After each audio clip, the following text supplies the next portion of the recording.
Creo que ya está funcionando. Sí. Perfect. Okay, entonces, sorry, I will switch in English. And so, welcome to the Coloquium of ICF. So, we have the pleasure today to have Isabel Cardero. Entonces, perdón, hay dos nombres, Cardero Carrión. My mother also did a good Sí, job. So. Sorry. And so, Isabel is from the University of Valencia. So, she first obtained a mathematics bachelor. So, she is also a mathematician. And after that, she get a PhD in astrophysics, also in the University of Valencia.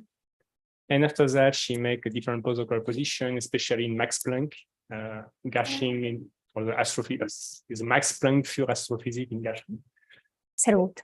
Et después, Observatoire de Paris-Meudon. Very, very good promise. And finally, in Namur, et Liège, so in Belgium. And so after that, she gets a position in Facultad de Matemáticas de la Universidad de Valencia. And so she is working in the applied mathematics area.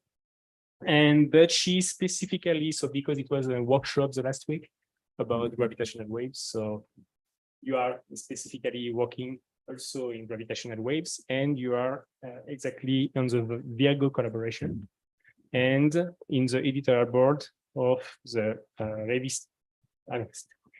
of the Journal of Physics Communication, en la Junta Directiva de la Sociedad Española de Relatividad y Gravitación.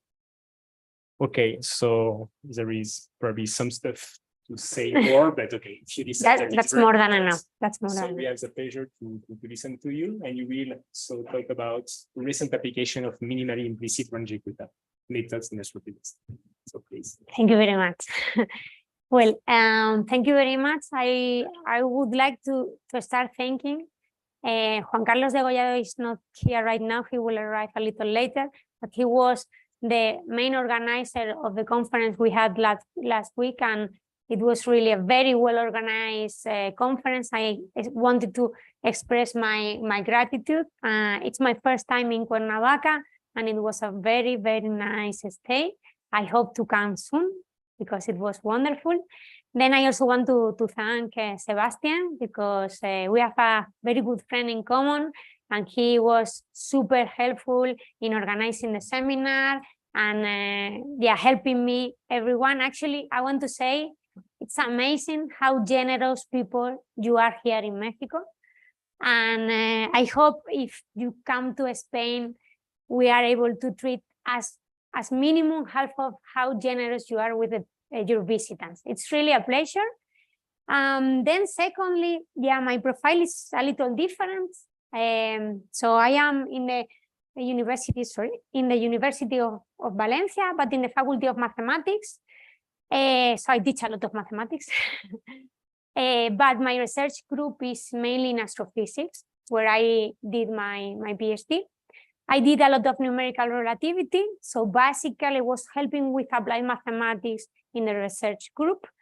And I think it's nice to have some diversity in research and in academia, and hopefully we have a lot more of diversity.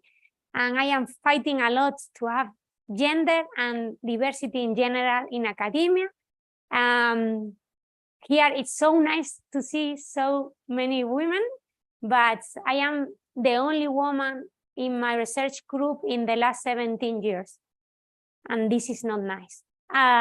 We have some female predoctoral researchers. I hope they can continue in academia. I am supporting them a lot, but this is a problem, and I have already collaborated with people in Mexico with podcasts and other things to promote diversity in general in science, physics, mathematics, computation, these STEM areas that we really need everyone. Then I am part of the Virgo collaboration, and actually I am the current outreach and communication coordinator. So if you see an announcement about our results and there is something wrong, it's my fault, but I will try to do it better next time. And the good thing is that, well, it's a wonderful group of creative people, and I am learning always a lot. And here, I don't know if you recognize this symbol. This is the symbol of our research group in Valencia. And if I go abroad of Valencia region, they say, oh, why are you putting a Batman? And I say, no, it's not a Batman. But if you are a soccer player or you like soccer, you may have seen this symbol in Valencia, Villarreal, Levante, and a lot of soccer teams, because this is the symbol of the city of Valencia. So we put the symbol of the city with the waves, because it's generating gravitational waves, of course. And well, we like this symbol, and I try to give some publicity. So you have already seen that my profile is very broad, and I really like mathematics, but I really like to propose methods that can solve problems that other people have. So the topic of my talk, I'm not going to go into a lot of mathematical details. I am going to present a specific present idea that is called minimal implicit Runge-Kutta methods. So it's a method when you have to do something implicit, but you don't want to die in the attempt. And I will show you first, basically, how this idea can be implemented in two particular examples. The first example is the so-called relativistic, resistive, magneto-hydrodynamic equations. And the point is that you have, this is a hyperbolic equation, a system of equations. You have some source term that become stiff, and you need to do something in order to evolve them. There are already some approaches, and I'm going to introduce you a new idea. And you have all the details in this publication, in case you want to see something I'm not going to show here. Then the second application is to use these methods in another context, also an astrophysical context, which is the neutrino transport equations. Solving Boltzmann equation is almost impossible numerically, so we are using this M1 scheme. I will give more details. Some of the points I'm going to show are in this archive paper. We submitted to a journal. I'm not going to say the journal, and it was immediately rejected. And I was like, okay. But then I received a few emails from colleagues like, oh, so interesting paper you put in an archive. And I say, yeah, actually, this is the important thing. So we are increasing a little, we are adding more things and trying to explain better some things. And we are going to submit it again soon, hopefully. But in the middle, Samuel became doctor in September. It's my first doctor, and the first doctor under my supervision, and I am very proud of his work. So this first work was done in collaboration with him, and also a student from the mathematics faculty that helped in the first steps. And I say, I'm going to credit you because of your help, even if you are nothing to do with research now.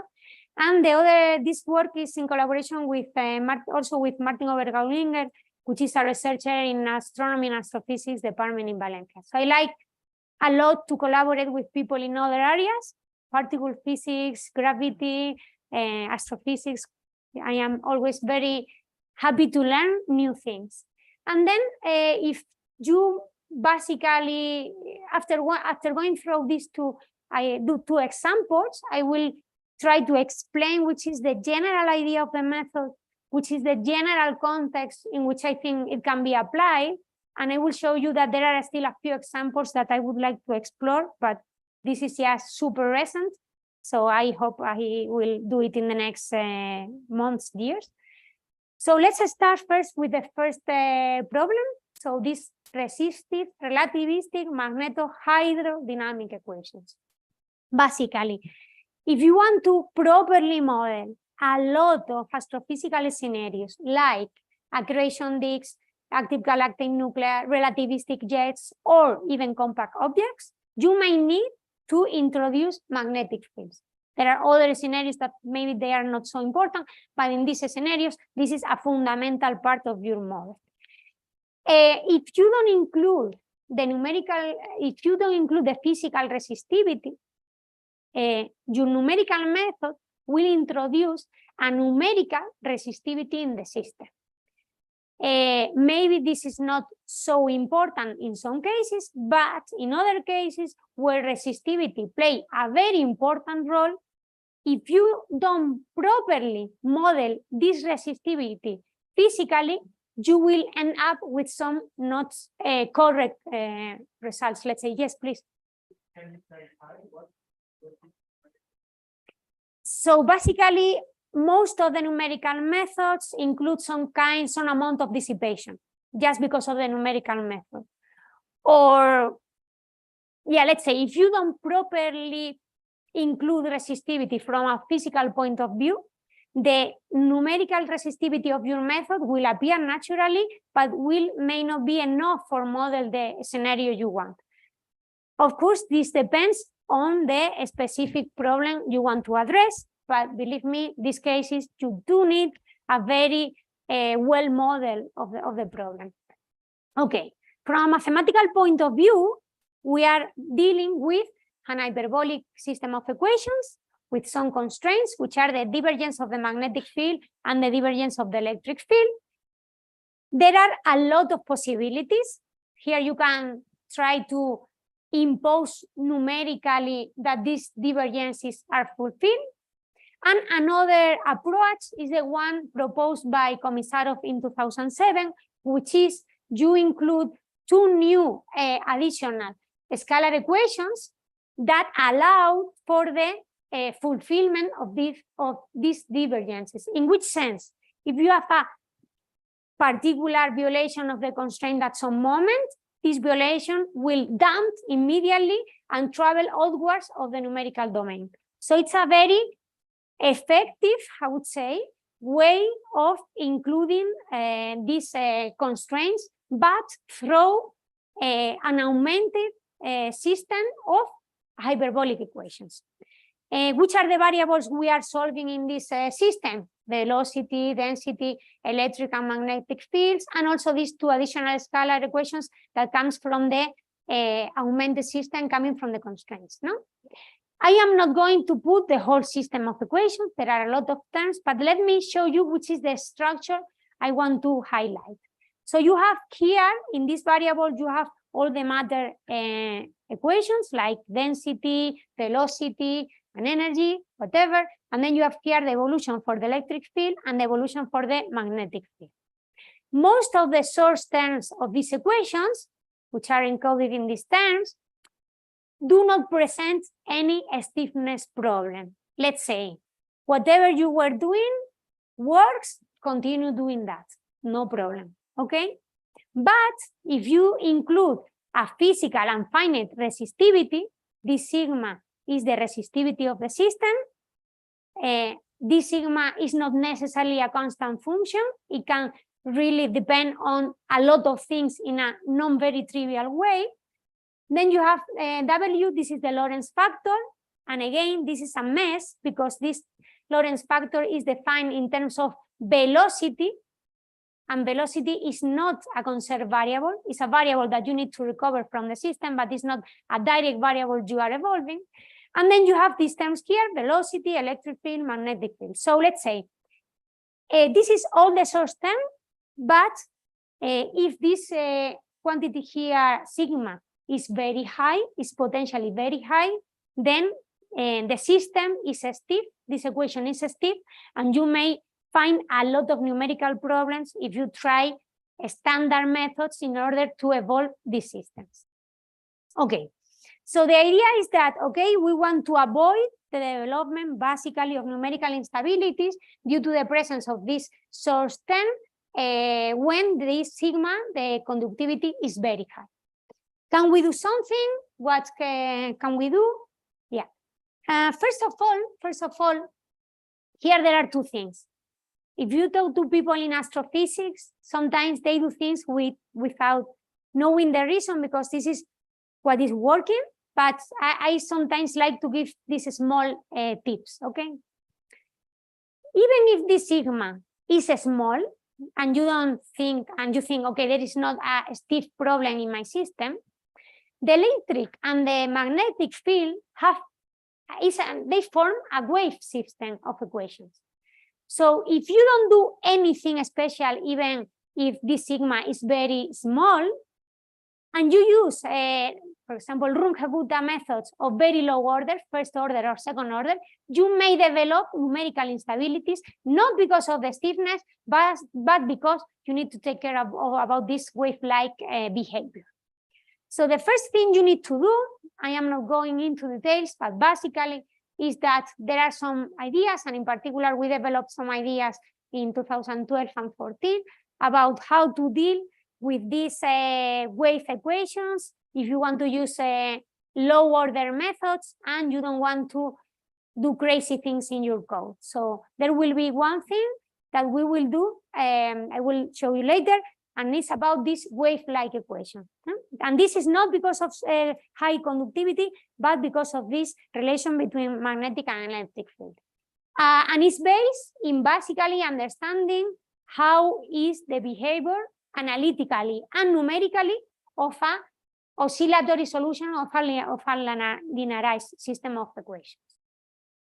One important thing when you develop numerical methods for a stiff system of equations is that when the stiff term goes to infinity, in this stiff limit, you should recover something simpler. In this case, when you put here sigma goes to infinity, you should recover the so-called ideal limit, and the electric field is no longer an independent quantity, but it's written in terms of velocity and magnetic field. So if your numerical method is good, at least you should recover this thing properly without numerical instabilities.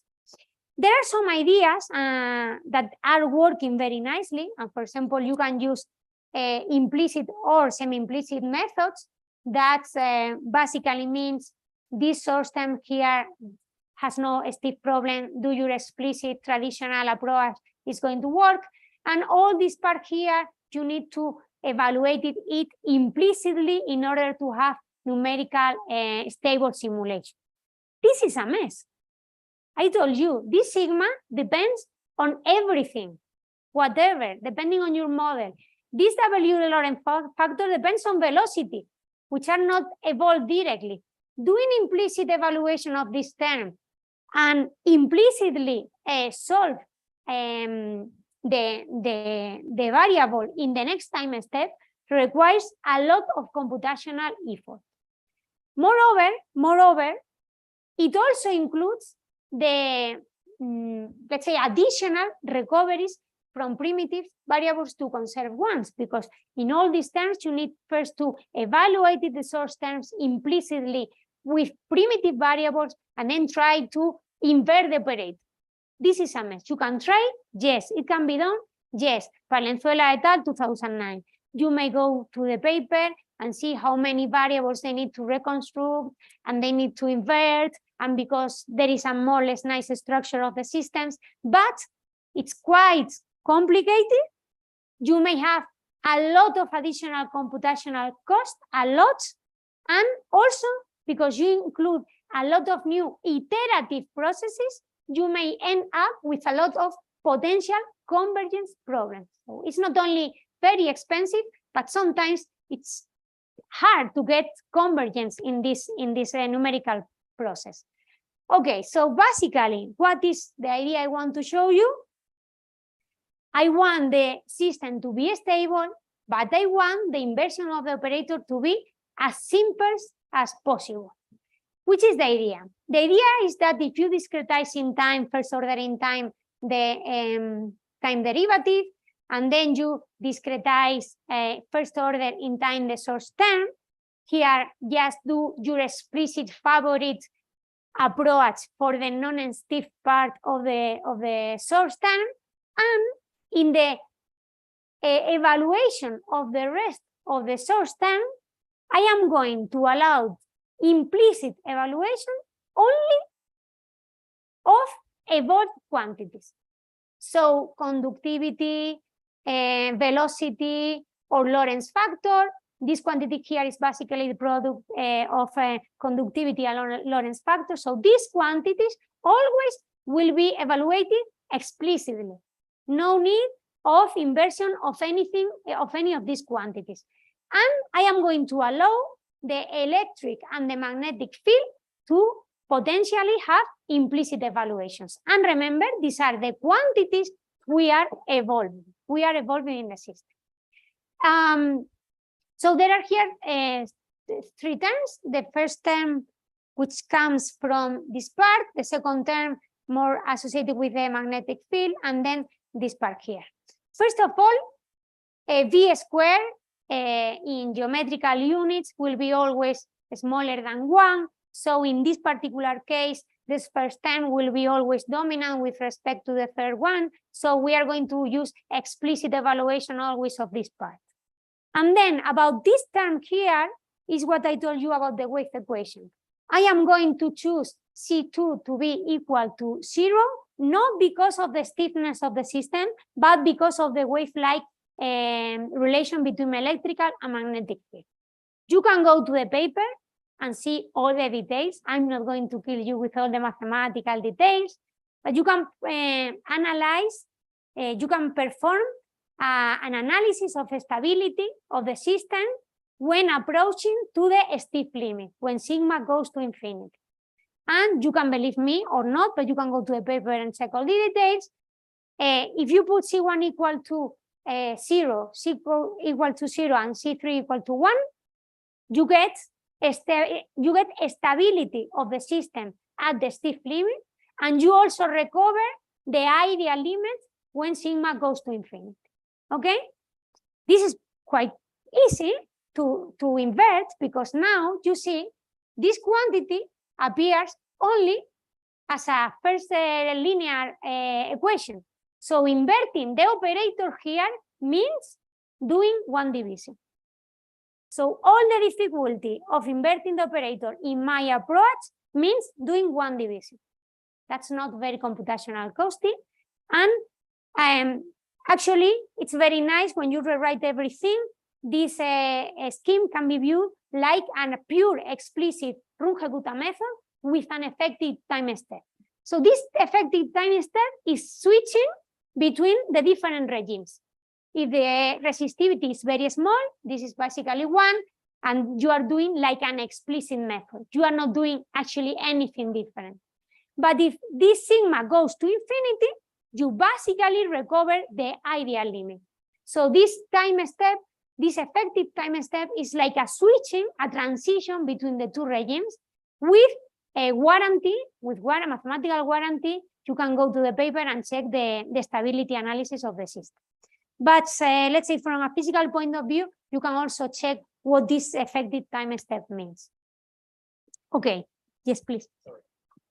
Just a question. Here, P is evaluated at the same state as P, or do you use a leapfrog kind of stuff with intermediate? No. This is first order. So you only have 1 step. Okay. First order. I try to explain the idea in first order because it's simple. Then you can actually develop a very similar analogous 2-stage second order methods in which you have like a first stage and then a second stage.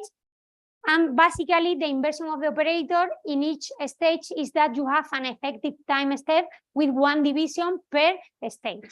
So the inversion of the operator requires 1 or several divisions if you go to more stages of the Runge-Kutta method. Okay, this is from the mathematical point of view. If you don't care too much about mathematics, it doesn't matter, but you can go to the paper for the details. But this was not only an idea. We went and performed a few simple tests so we can control if things are working more or less properly or not.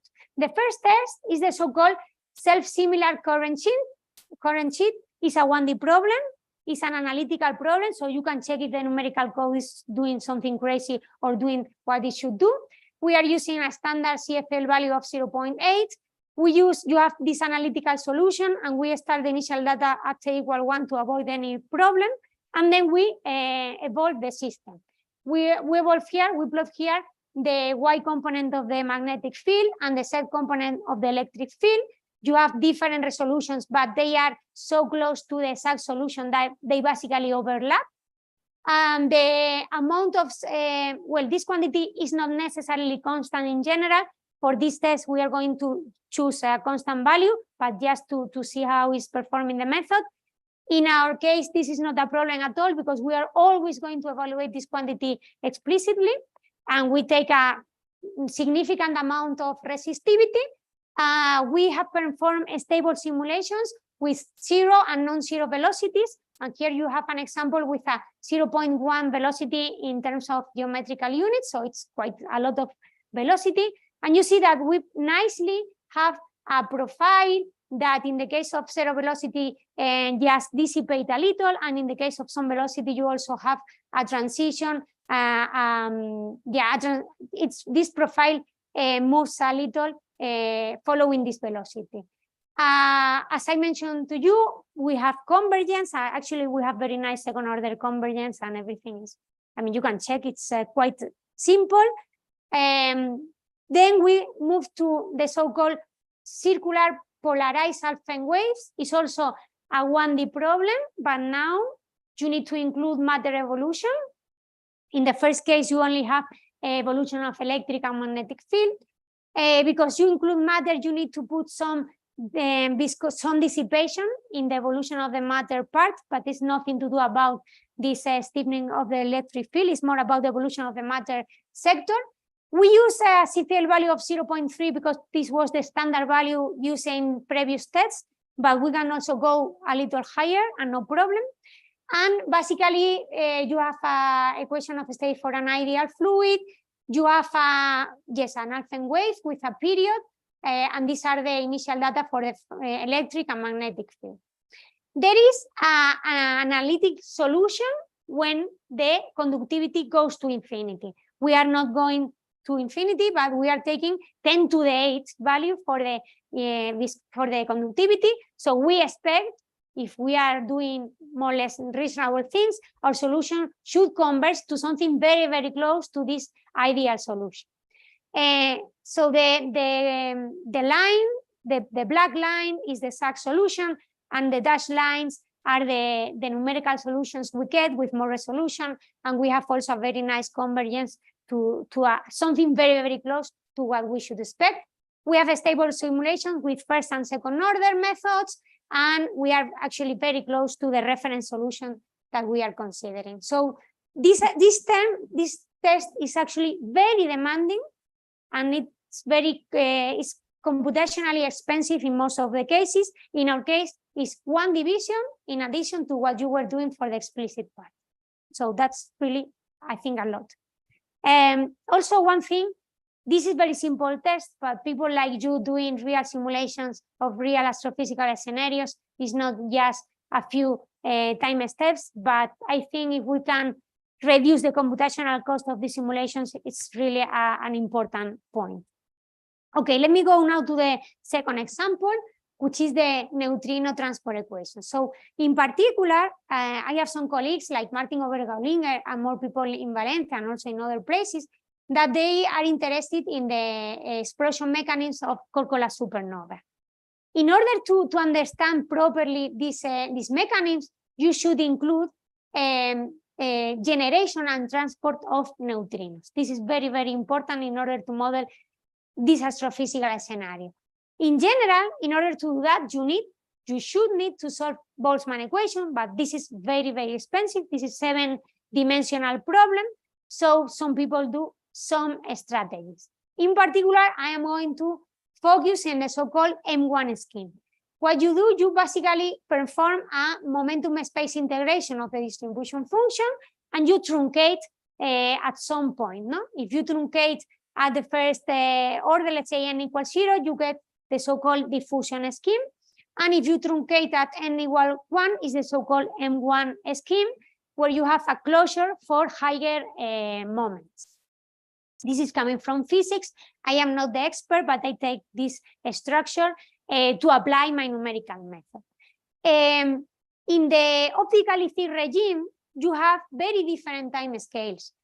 That's very different time scales of different interactions. And this makes your system stiff. You have an stiff source term in the system in the case of very high opacities. So here, let me show you a quite general structure of the equations as before. You have the evolution of the 0 moment and the 1 moment, energy and flux, let's say. you have some source terms that are not going to give you problems because of the stiffness, and then you have the collision terms. In the collision terms, where c is just velocity of light, then you have these opacities and the variables you are evolving, and potentially also some equilibria. So these opacities are not constant in general and play, from a numerical point of view, the same role as the viscosity before. It can be very high. It can depend on the variables of my system in a very complex way. And if you want to include an implicit evaluation of the opacities, it can be really a mess. On the other hand, in the stiff limit, you should recover what is expected from the system. In this case, if the two opacities goes to infinity, you should recover flux goes to zero, and this energy goes to an equilibrium profile. Again, this equilibrium profile is not a constant in general and can depend in a very complex way. So again, if you think about implicit evaluation with some kind of IMEX methods of the opacities or this profile equilibrium, you may end up with a lot of problems trying to invert all the system. Okay, this actually was almost done in a paper when in collaboration, previous collaboration of Oliver Just et al. They told me we are using an IMEX-like method. I say, what do you mean with IMEX-like method? And actually, I went to Martin and I say, Martin, you know, I have this idea. I think it's going to solve your numerical stability coming from the stiffness, but it's going to not put more computational cost to your simulations. After 1 week, Martin called me and said, Isa, can you come to the office for a while? Yeah, future. You know, actually, we were doing what you have proposed us, but we had no idea why it was working from a mathematical point of view. And I say, really? Okay, you people working in physics, you are so practical. I have to learn about that a little, but on the other hand, it would be nice to understand why it's working. The idea was that it was so complex to have an implicit evaluation of all these terms that they just avoid that and check what was going on. But without, let's say, a mathematical framework behind to understand and also to go beyond to first order methods. So this is what I want to show you. Basically, I am going to evolve implicitly only this quantity here and this quantity here, which are the two quantities we are evolving. So opacities and equilibrium profile will be always evaluated explicitly. This means very cheap computationally. And what's going on? Basically, you perform, again, I'm not going to show here all the details, but you can perform a similar derivation, taking into account stability at the stiff limit and also properly recovering the stiff limit when the opacities goes to infinity.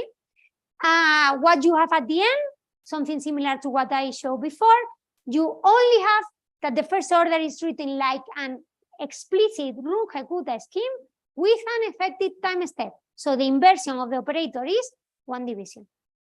That's all. You can go to second order, and instead of 1/2 delta t over 2 classical coefficients of a Runge-Kutta, explicit Runge-Kutta of order 2, you have something a little different, but at the end you have 1 division. The inversion of the operator is 1 division per stage and per variable. This is very, very cheap and also very direct to do in a numerical code. If you talk to people in this business that have codes with I don't know how many lines, thousands of lines, and you say, please change completely your code, they are going to say no. But if you say, please change 3 numbers in your code, they are saying, let's try, why not? Why not? Okay.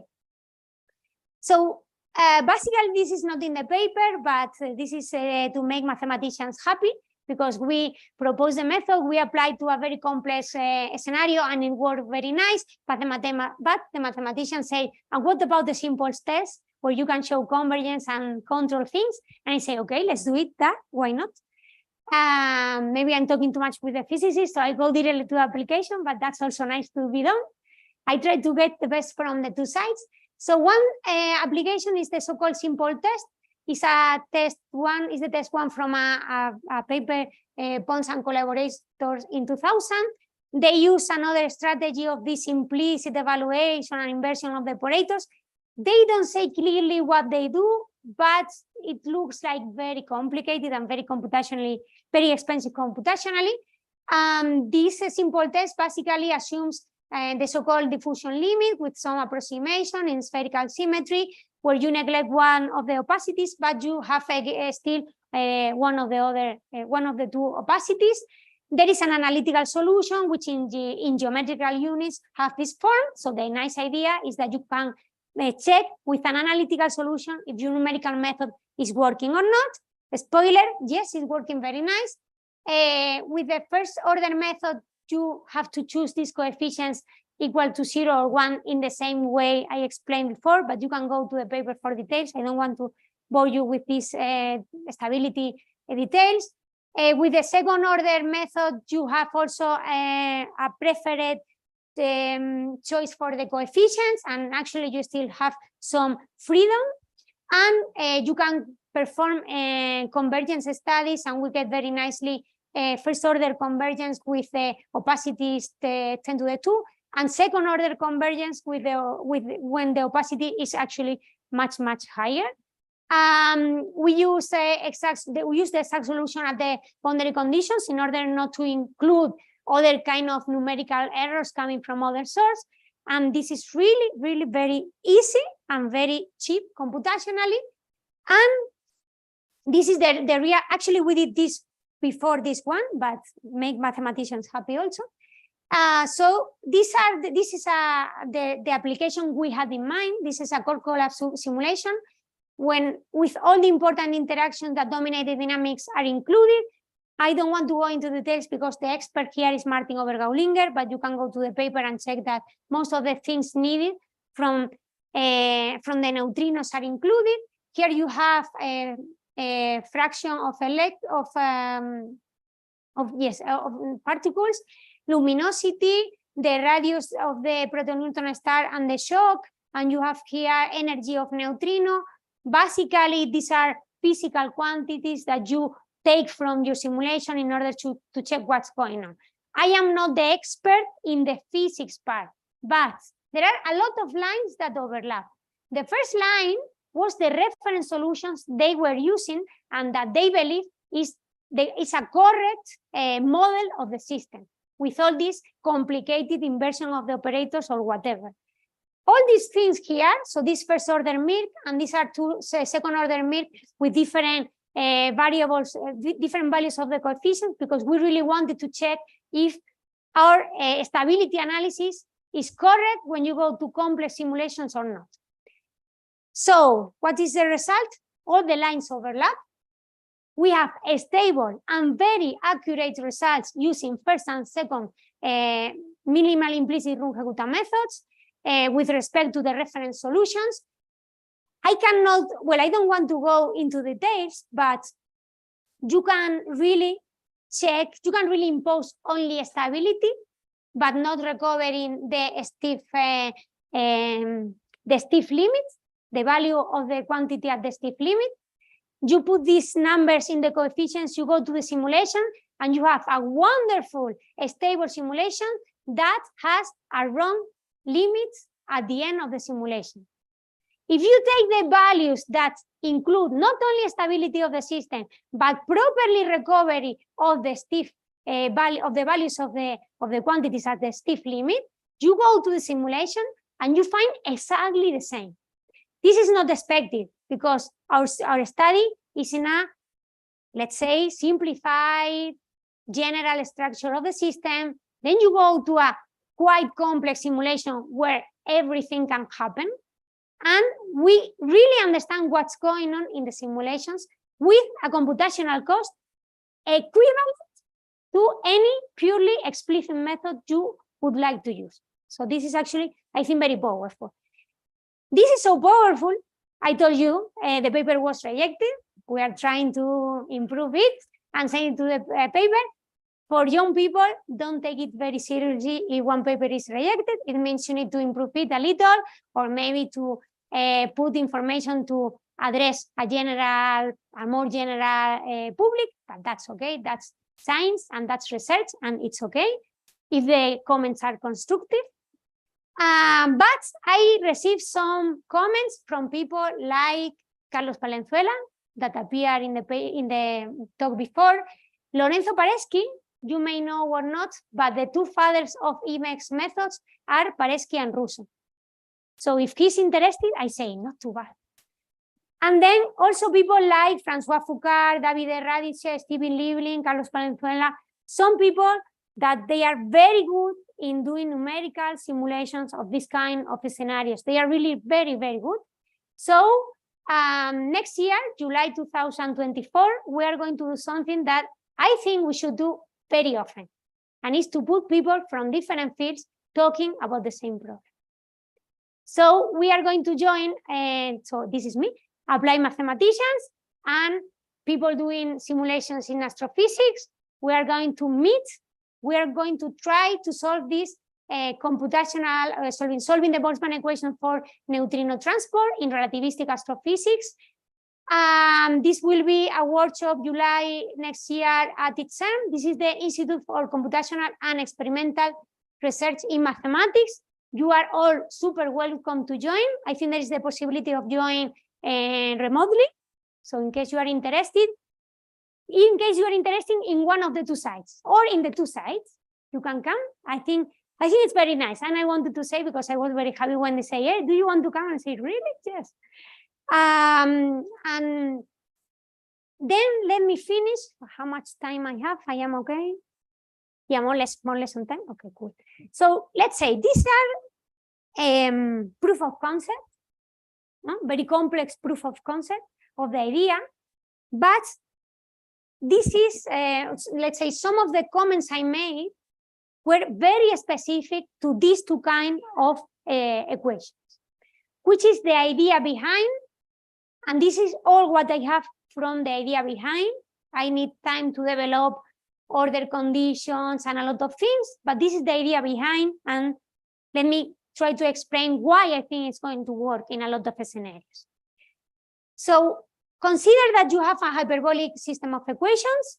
If you are in physics and you propagate information, you should have something close to hyperbolic equations. And then you have some stiff source term. For example, you have viscosity, friction, collisions, whatever of this kind can be viewed somehow as interaction and at some point potentially a stiff source term of your equation. So I am translating from physics to mathematics and on the other side around, but this is the way I understand these things. And the third requirement that I need in order to apply my method is that somehow you can linearize your system with respect to the conserved evolved variables. But let's say, honestly, in physics, you linearize always a lot of things. So maybe this is not possible always, but in most cases, this is not a crazy hypothesis. Let's say in that way. The bad thing about this point is that this linearization really depends a little on the system, and you need to understand a little of the system, but that's why it's so nice to talk to people doing simulations and understand which is the structure of this particular equation. But let's say you have hyperbolic system of equations of this form, some fluxes and some source, then you have some stiff source terms. This means that part of the source term has no problem because of the stiffness, but then you have another part that eventually with a factor that goes to infinity and can make some stiffness of the system appears, and then you may have that this part here is not just the conserved variables, but can be linearized. This term can be linearized somehow in terms of the conserved variables. Then this part here is basically this equilibrium profile that sometimes appear when you recover the stiff limits. So the idea of my method is, instead of doing implicitly all these parts with all the mess and the inversion of the operator or whatever you have there, only consider only implicit evaluation of this conserved quantity.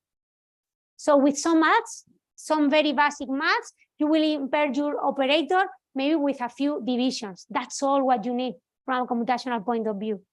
And basically, not only that, but in most cases, you can rewrite the equation in order to have an effective time step that can give you a lot of physical meaning of what you are doing numerically. This is the general idea. I know that is working very nicely in relativistic, resistive, magneto-hydrodynamic equations. Also, in M1 neutrino transport equations, I have contact with people doing shallow water equations in applied mathematics. This is just a few scalar equations in comparison what you do in people in astrophysics is much simpler. But for example, they have friction and so on. And I think we can also use this idea. Or for example, if you are thinking about rarefied gases problems or general relativistic force-free electrodynamics, you also have this kind of structure of the equations. I have a lot of time and energy in order to try to explore this. Maybe another time you invite me and I tell you what's happening in these systems, or if the paper was finally accepted. Thanks a lot for your attention. It's really wonderful to be here. I hope I didn't mess you a lot with all the mathematical details. You can go to the paper and check everything. And I am open to questions and comments you may have. Thank you very much.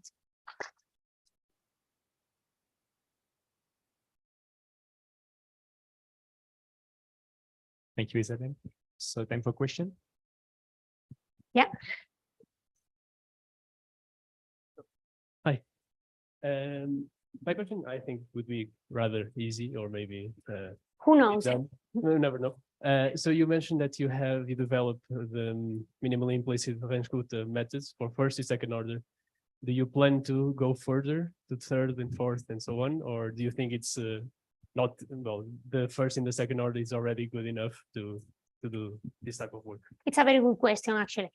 In principle, you have the framework of going to higher order, no problem. But the point is that these equations are very expensive, and sometimes for the people doing the simulations, they say, I am more than happy with second order.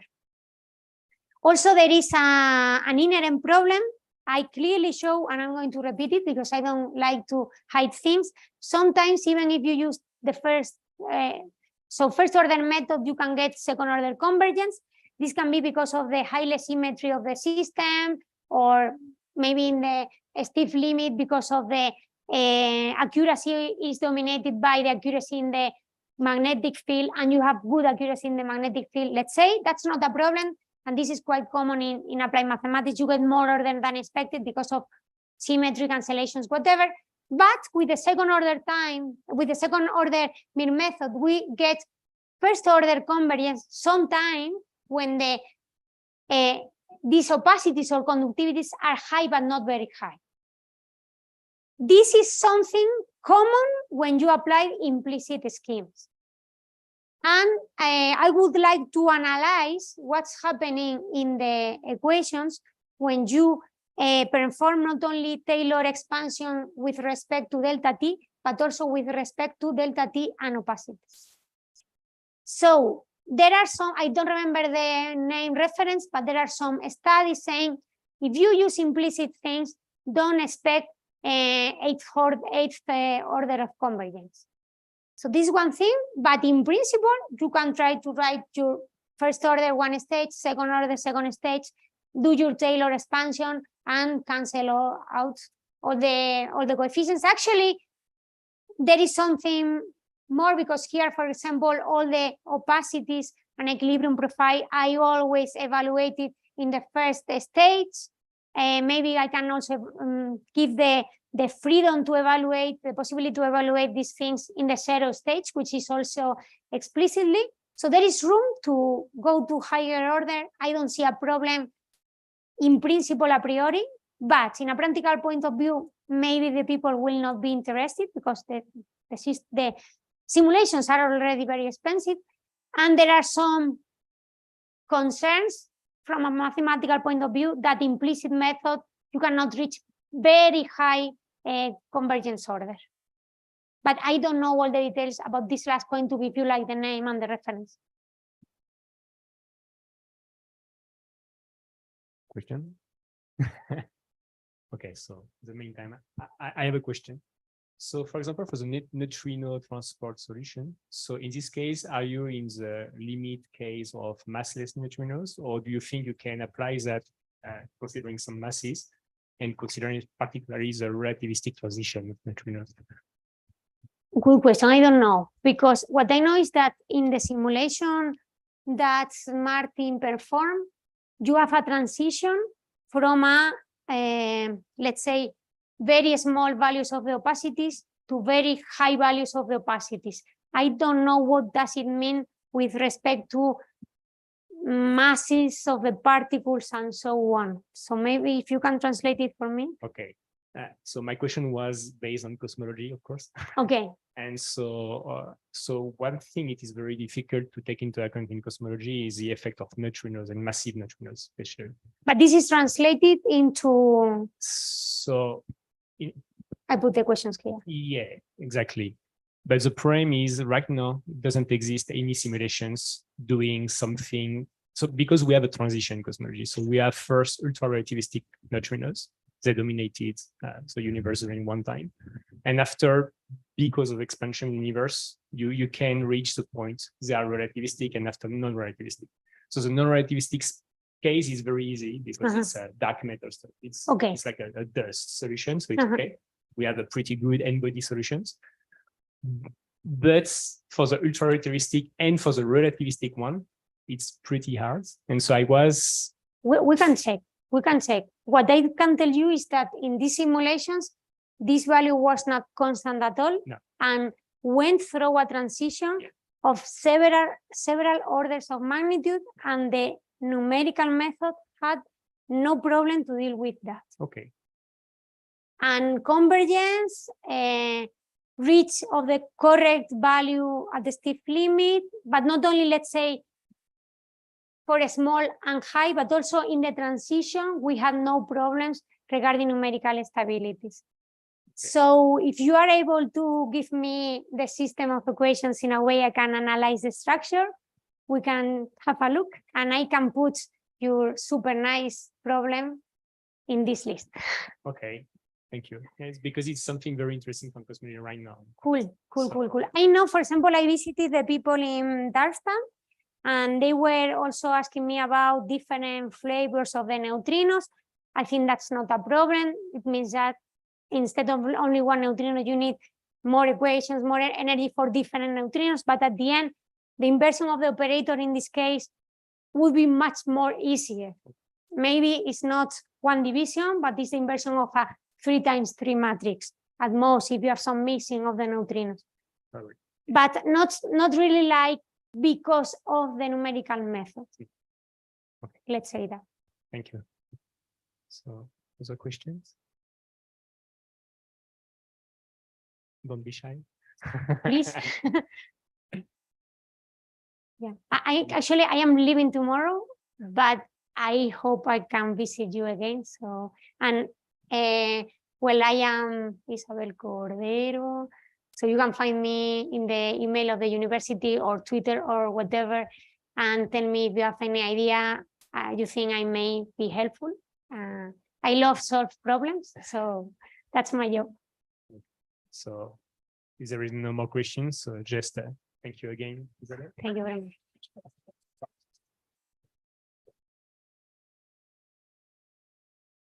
So thank you, everyone. And so we have some bocadillos just after the colloquium. So